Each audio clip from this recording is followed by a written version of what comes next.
welcome to the 9th episode of the Middle School AD podcast. I'm your host, Thomas Frederickson. And today we sit down with AJ Jeffcoat, who is the athletic director at Rudolph Gordon Middle in South Carolina.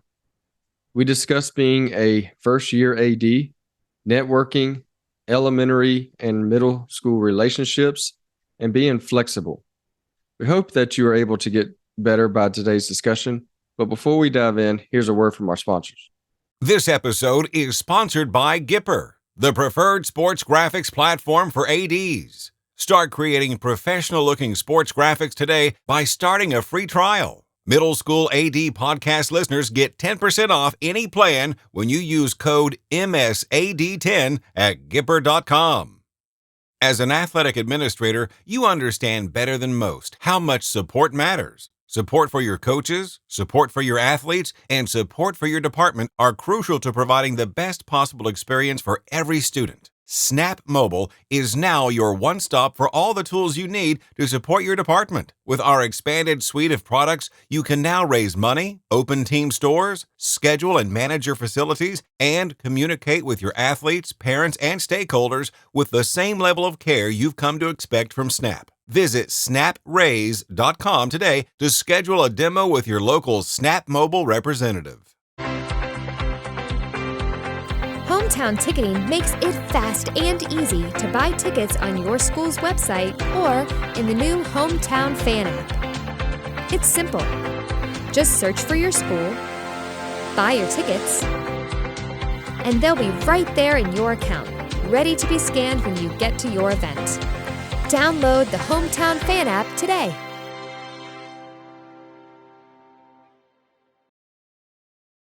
This is Game Time. Neptune Game Time creates a high-energy game day atmosphere that your players and fans will love. Every song in our database is 100% lyric safe, which means you can stop screening music for good. Game Time also provides custom messaging to help you promote your upcoming events, concessions, and event-specific announcements. And it gives you the opportunity to sell sponsorships on your station that will generate revenue for your athletic department. Amp up your game day with Game Time. Welcome to another episode of the Middle School AD podcast. Today we are speaking with AJ Jeffcoat, who's the athletic director at Rudolph Gordon Middle School in South Carolina. AJ is in her first year as the athletic director and is a sixth grade teacher as well as the head volleyball coach. AJ, thank you for jumping on and chatting with us today. Yeah, I'm happy to be here. Good deal. So kind of tell us a little more about your journey and kind of what led you into the world of athletic administration. Well, my journey actually begins, I guess, back in the early 2000s when I first got out of college. And my first job was at Bryson Middle School as a sixth grade teacher. And I was coaching basketball and softball there. And after a few years of being there, I actually stepped away from education for a little while and went into the ministry and served children between the ages of kindergarten to college in all sports venues, like regarding Upward, middle school basketball leagues, high school basketball leagues, and then in college, kind of like intramurals. And so I did that for several years in that capacity, and then came back to teaching in 2016 and just really missed the classroom and jumped back into coaching. And so here I am. Good deal. Yeah, it's always fun to kind of see how we get to where we are. So along the way, kind of who has been some of your biggest mentors and why? Let's see. I've had so many different mentors because of the different perspectives where I've come from regarding my first school to being in the ministry to then going back to teaching. I would probably say I've had a lot of them. What's interesting is I had this one lady, she was my mentor probably for 10 years. And she passed away back in 2019. And Daryl was one of the speakers, our, AD. He was one of the speakers at that funeral. And he has been someone that kind of repeatedly gets brought back up a lot of times in different scenarios and situations. And it was that same year he spoke at the funeral that he was also there for me, our inaugural year of sports at Rudolph Gordon, where we opened up our first volleyball game. It was that same exact year. And so Daryl's probably been one of those mentors that I really look up to. Also, his assistant, Andrea, is someone that I call frequently, along with Beth and Morgan. Beth is at Tanglewood, and Morgan is at League. And then I would probably say you, you're like a brother to me, and Gary's like a dad to me, Gary at Ralph Chandler. So I've been really blessed with tons of people that I can call on for anything. Yeah, I appreciate it. Again, just getting back from Nashville and speaking with people, it's nice to have Daryl Nance in our back pocket, because of a wealth of knowledge and the experience. And it's nice to be able to pick up the phone and call somebody like that. And he was on the first episode, and he's been my biggest mentor. So it's great to share one. And I know there's plenty around that. I appreciate what you said about myself and all that. Again, there's just one of those things is here to try to help as best as we can. We always say in the AD world, we're here to share with each other as coaches. We want to keep everything to get to ourselves.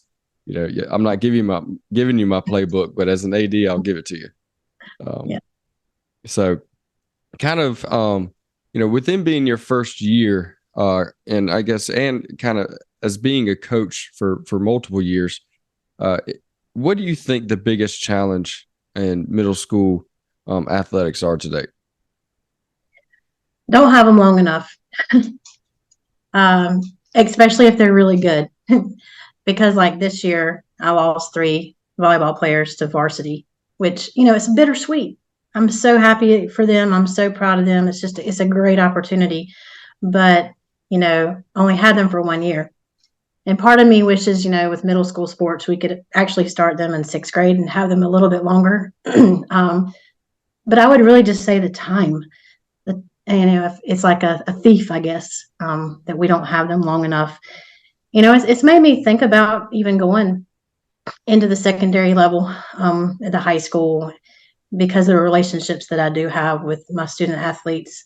But I will say, being in the middle school level, that relationship continues. Just like yesterday, I went to Hillcrest High School and got to experience, Bennett Judy signing at North for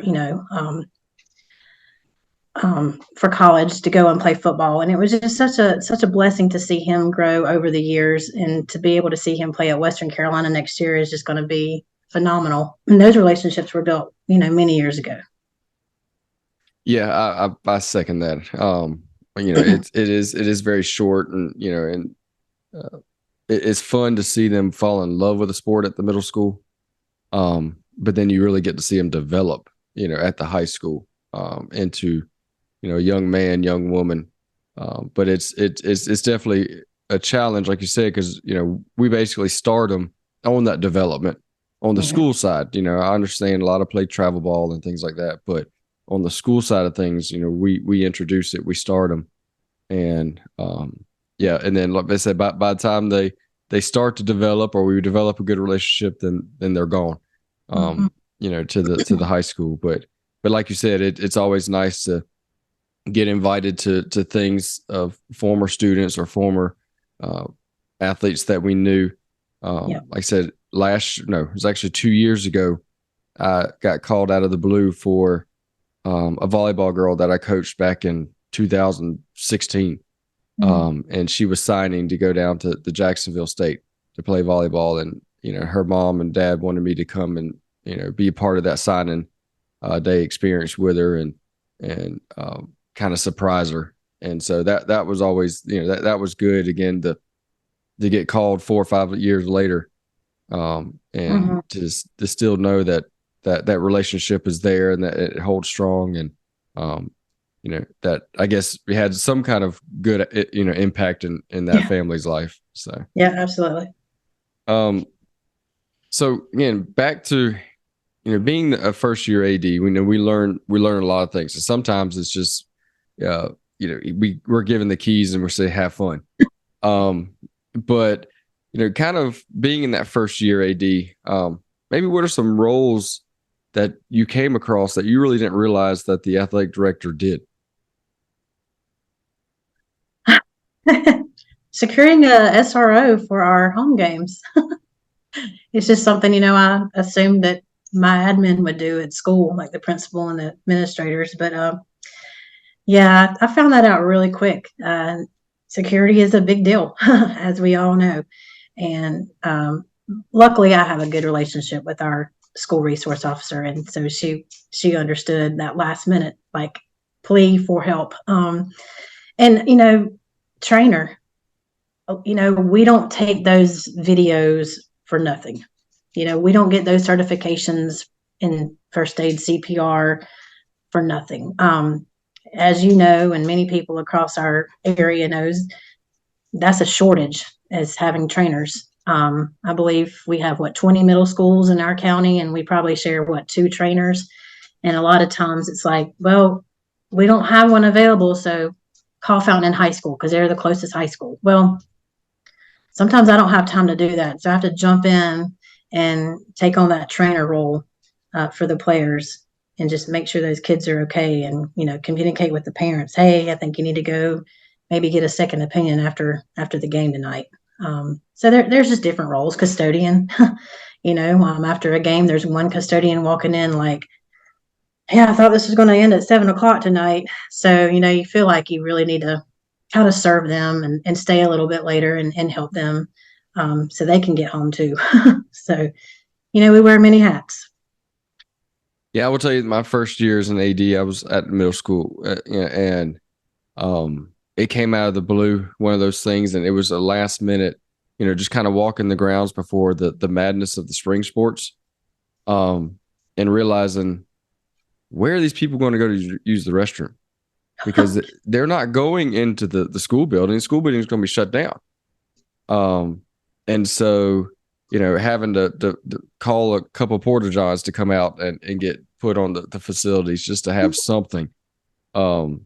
Because, again, that was another thing that just, you didn't think anything about it.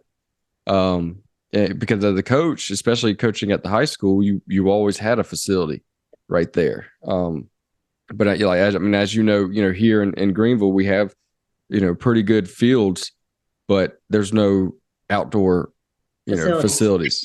That's right. Yeah, for restrooms, for concessions, for whatever. So that was one of the ones that kind of, like you said, kind of hit me in the face, a minute or two before. But luckily we were able to get one out. So you mentioned that you believe that networking is big in the AD world. So can you kind of dive into that and why you think it's so important? Especially with my role as a female, it's definitely important to have other women to reach out to. And that's why, Andrea Bell and, Beth Spence and Morgan Riddle, I'm very thankful for them. Just because, you get that female perspective as a leader. But, at the same time, I don't take for granted, you and Daryl and Gary and the men who are also there with the experience and the knowledge and the expertise and the wisdom that can be imparted to me when it comes to the unknown sometimes. In just situations. I mean, there's always a scenario or a situation going on, whether it's student behavior, student grades, a parent concern. And I always want to get that second opinion. I don't want to just make a hasty decision. I want to seek out you guys because you've probably been in that same situation before somewhere. And it's just nice to get that input so that I'm making the best decision and what's right, the right thing to do. Yeah, I mean, and really, when those phone calls happen or when I have to call somebody, I guess it always comes back to what is best for the students. And that's when I kind of take my decision making, and sometimes it's not best for the parents. So I mean, they might not be happy, but are the kids going to be happy? Yeah.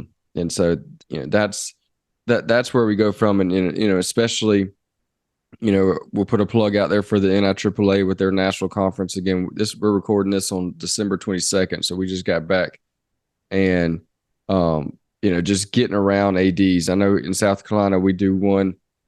We have our spring conference, which, we're really focusing this year on getting the middle school ADs involved and getting them down, like you said, around each other and talking to each other, and basically just kind of putting them together for 2 days and just letting them bounce ideas off each other. And it's big, it's huge, because I tell you, a lot of things that I do today is things that I've got from talking with other ADs, going to conferences, going to sessions, attending workshops, whatever it may be.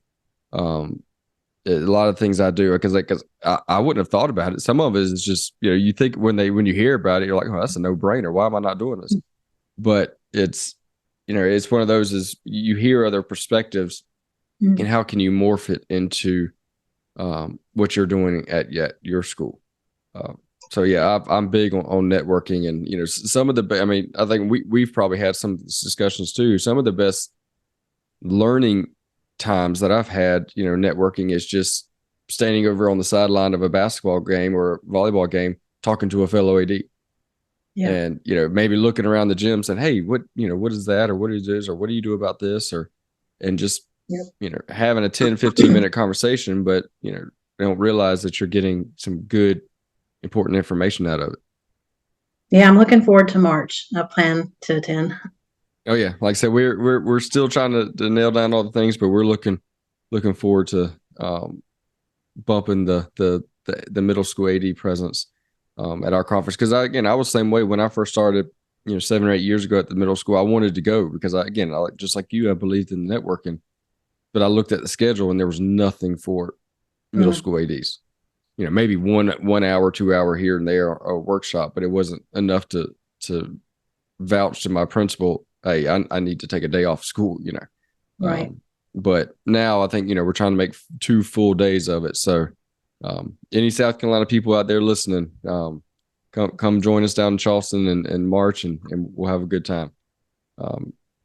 So I saw one when I was over there for a basketball thing. I'm going to see if you bring it up before I bring it up. But what have you done at Rudolph Gordon that you're most proud of, that you think others, maybe like we were talking about, maybe others can use or get something out of?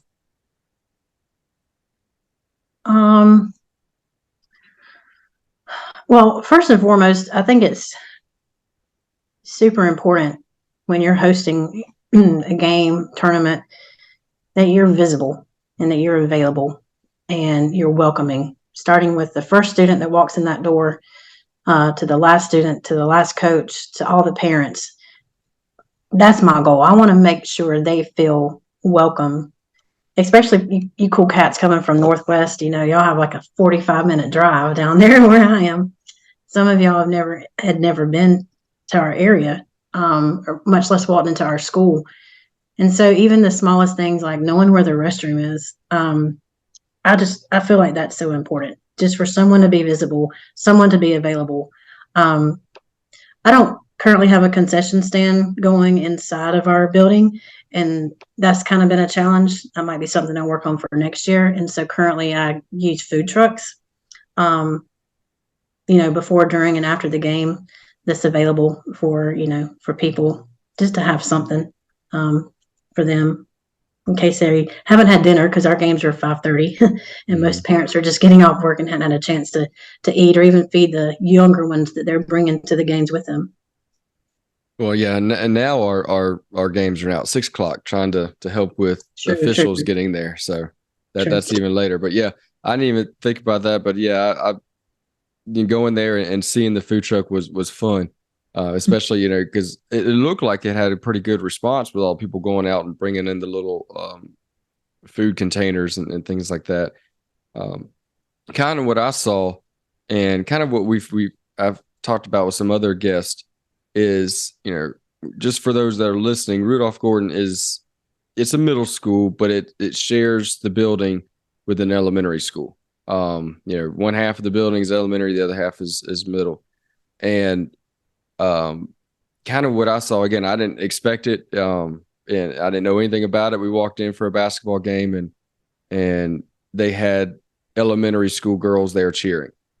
And so just the relationship between the elementary and the middle, trying to make that work. Cause again, it kind of introduces the sports a little bit on how to do it at a school setting at the elementary age.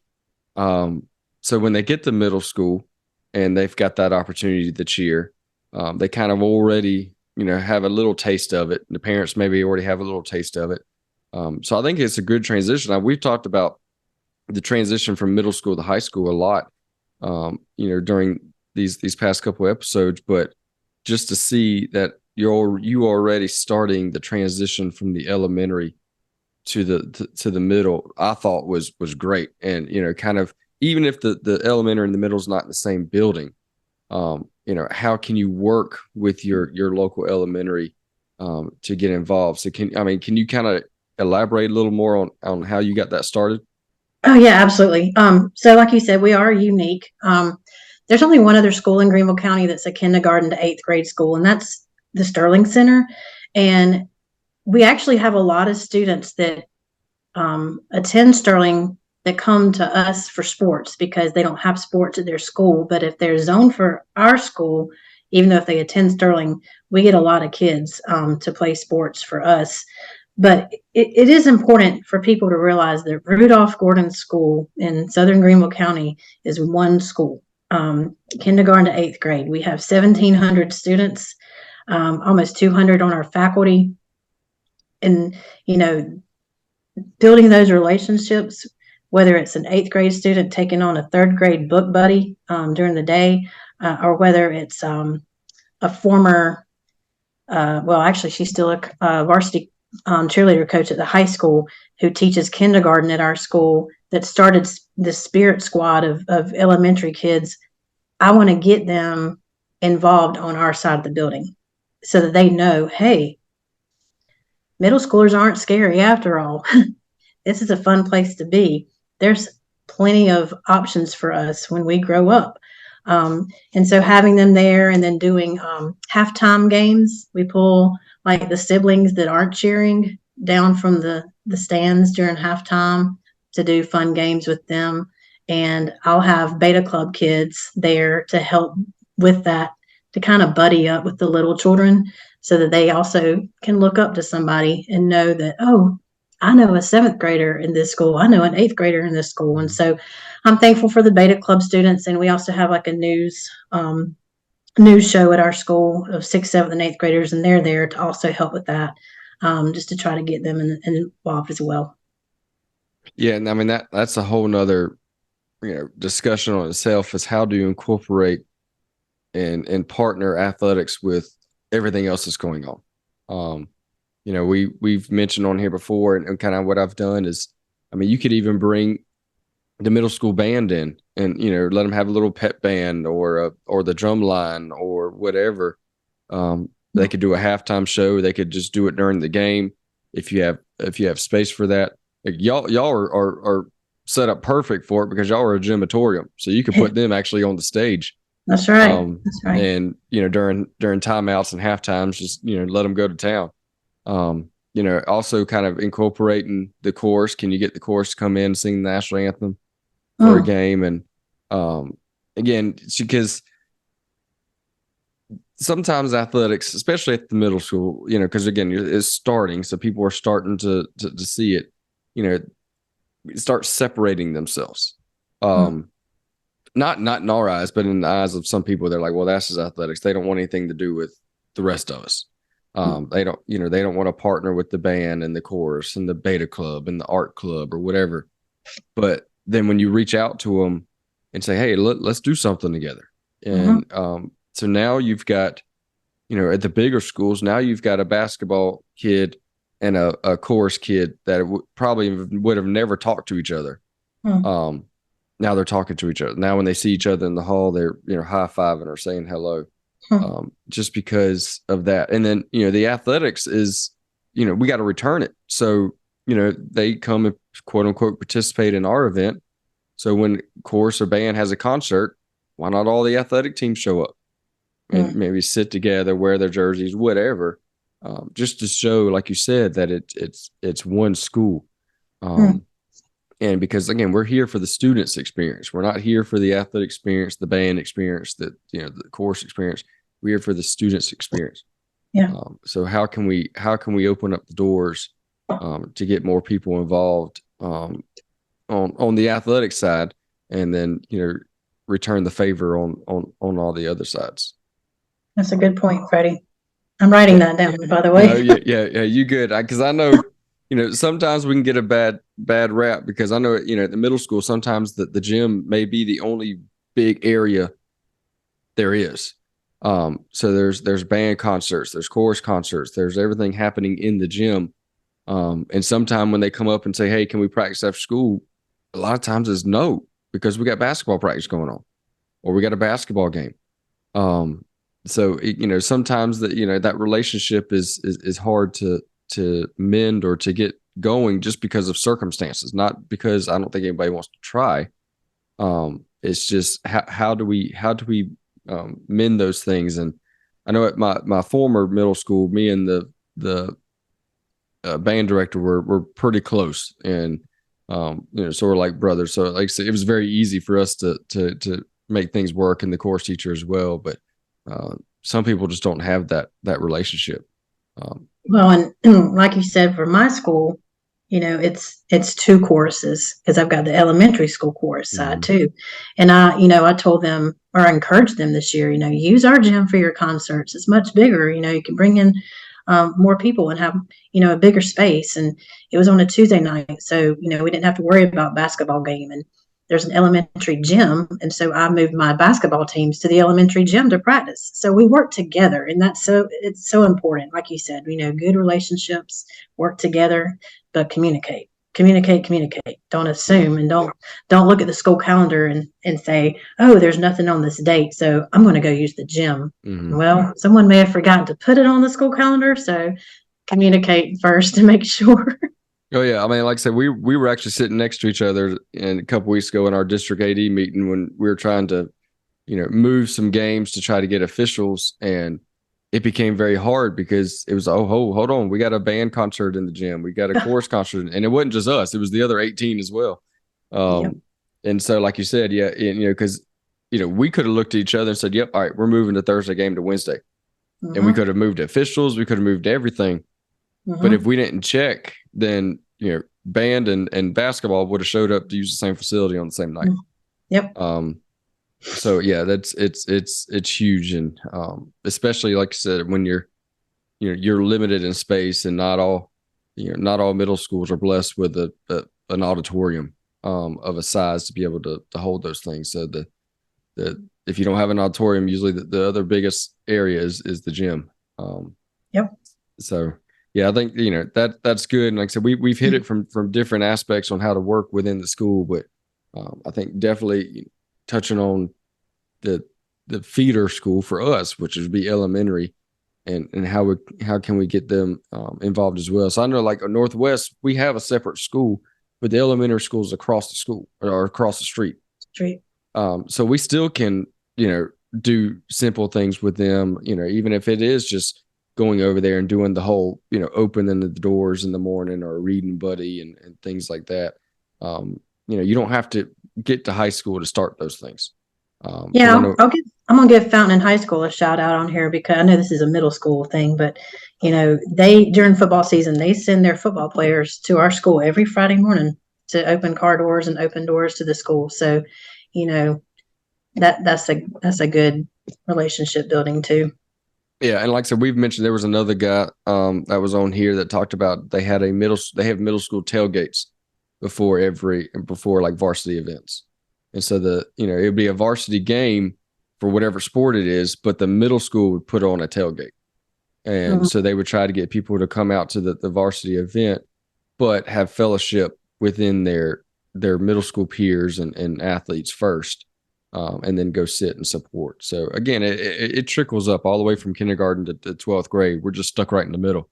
So we get it from both sides. So I think that's good stuff. I think you kind of touched on one that you're probably going to bring up But kind of as we wrap it up, as we close, what do you think is the most important personality trait? If you could pick one, I know it's hard to pick one. A lot of people will pick two or three. But if there was one personality trait or strength that a middle school AD needs to be successful, what do you think that is? Time management. Well, that's not a personality trait. Patience. Mm. You know, we know the quote, patience is a virtue. But being patient and being flexible in this opportunity of being an AD is so important. Just like, in the middle of basketball season a couple of weeks ago, when we're finding out we got to move our season from Monday to Thursdays to Tuesday to Thursdays, and 6:00 start time, not 5:30 start time, and shortage of referees. You have to have a good attitude. You have to expect the unexpected, almost, and just to be ready to roll with it, because we're not doing it for ourselves anyway. We're doing it to improve the experience for our student athletes, and we got to do whatever works to make it happen for them. Yeah, like I said, I think that's big, and that's been our struggle. And I think it's that way around, not just in Greenville County, but the shortage of officials is all the way across the nation. And we pretty much had a meeting, said, look, y'all need to fix something, y'all need to change something, or you're not going to have officials. Because the middle school is going to be the ones that it's going to be the first ones they pull officials from. Because it's especially here in South Carolina, and I don't know about other states, but here there's not a middle school state championship, right? There's not a quote unquote end goal to get to the state championship where there is in varsity and sometimes JVs in different states. Mm-hmm. But and then obviously the competition level is going to be higher at varsity than JV, then C, and then middle school is going to be the last one. But the first one they pull officials from. And like you said, our meeting was pretty much with the officials, and they said, look, y'all got to move dates, you got to change times, or you might not have officials. So, right then and there, we're having to move games that were going to happen 2 days later, some people. Yeah. So, yeah, I that's definitely a good one, because, it's one of those, you have a plan at 9 a.m. when you walk in, and then you have however you're going to have it set up, or whenever your planning is. And then all of a sudden something happens, and that plan goes out the window, and now you got to put out a fire or deal with something else, or, and then, much less, not like we haven't even mentioned it, teaching on top of it. And luckily, like I said, I know yours is a little difficult, and I feel for the ones that are actually, quote unquote classroom teachers. Where's just one of you? I'm lucky. I'm a PE teacher, so I've got some other bodies down there. If I need to, just jump out in the hall and take a phone call or go pick something up or whatever, I have some people that can cover me a whole lot better than, or a whole lot easier than, say an academic classroom teacher. So I know that's a struggle in itself. Just a little bit. Yeah. So it's when we figure out that solution, then that we'll announce it here on the Middle School AD podcast. But I don't know if we're ever going to find that solution, other than middle school ADs don't teach, and I don't see that happening anytime soon. Right. So I will say that the way our district in Greenville County, South Carolina, has it set up, being a sixth grade teacher, and our planning being at the very end of the day, that has been a lifesaver for me, being AD, because with planning at the end of the day, I can really get a whole lot done. Now, granted, there's some things I might miss in the morning, like a phone call or a text or an email, or Freddie on his way to work because he starts an hour later than I do. But I'm very thankful that I have planning at the end of the day. And so, if that might be one thing a middle school AD wants to do, if they're, a classroom teacher, is kind of push for, when their planning time is. Oh yeah, because I know, even even ADs that teach at the high school or even coach at the high school. I mean, that's a big request is, can I have that last planning off or the second half of the day off or whatever, to be able to get stuff done, because, especially, with the outdoor sports, I said a lot of people don't realize that just the prep that has to go in. And sometimes maybe you don't have, we're lucky, our district maintains the fields and things like that, but maybe you don't have a person that can get out there and cut the grass when you need it to be cut, or get out there and rake the dirt for softball and baseball that before a game or whatever. Or you've got a coach that, is an adjunct coach. Practice starts at 4:00 and they get off at 3:45. And so there's no way for them to be able to get there and prep the field and paint the field and all of that. And it's definitely mine is smack dab in the middle of the day. I've got a lunch planning, so it's going to be kind of interesting trying to go out there and paint fields for the spring, and trying to get out there before the kids do and all that. So again, it's always working around it, but like you said, it's the flexibility and the patience has to be there, because if it's not, then you're going to feel like you're drowning. But tell Tommy Bobo I said he has to take care of you. Oh, I will. I'll make sure that he does. He's getting, we give him a little bit of money for being an assistant AD, so he knows he's got to do a little bit of help, a little bit of stuff in the spring. So, but I appreciate you coming on, and like I said, we work with each other. We talk with each other probably at least once a week. But it says a lot about you that whenever I put out that I was doing this at the very beginning back in the summer, that you were one of the first ones to jump on and say, "Hey, I want to be part of it." So it says, even if it's just for another female out there, whether you're early 20s or late 50s, and no matter your age, it never hurts to have another female just to be there for you, whether you're in California, Texas, South Carolina. I'm happy to be that person for you. We can help each other out. Well, good deal. So yeah, I will. I'll tag you on Twitter and things like that. But if you want to tell everybody how to get in contact with you, if they want to kind of pick your brain about some things, and so I know we have a good bit of private school people that have listened as well. So even if they want to pick your brain on what you did with Upward and things like that, then just kind of let people know how they can get in touch with you. Yeah, absolutely. So obviously my email is Jeffcoat at greenville.k12.sc.us. You can find me on Twitter at AJ Braves fan. I'm a huge Braves fan. And Instagram, RGS Athletics. That's RGS Athletics. I will say that RGS Athletics is stepping their games up. So, they started this past year with the Instagram and starting to be a little more present. So it's nice to see what you're doing for your students there. Well, thank you for telling me about Gipper. Oh yeah, they're a huge part of this podcast, and we've got more things to come with them. So we're excited about the partnership with them. So again, thanks for joining us today, and hopefully for those listening that you got better from this discussion, and we'll see you next time. This episode was sponsored by Gipper. Use the code MSAD10 for 10% off any Gipper plan at Gipper.com.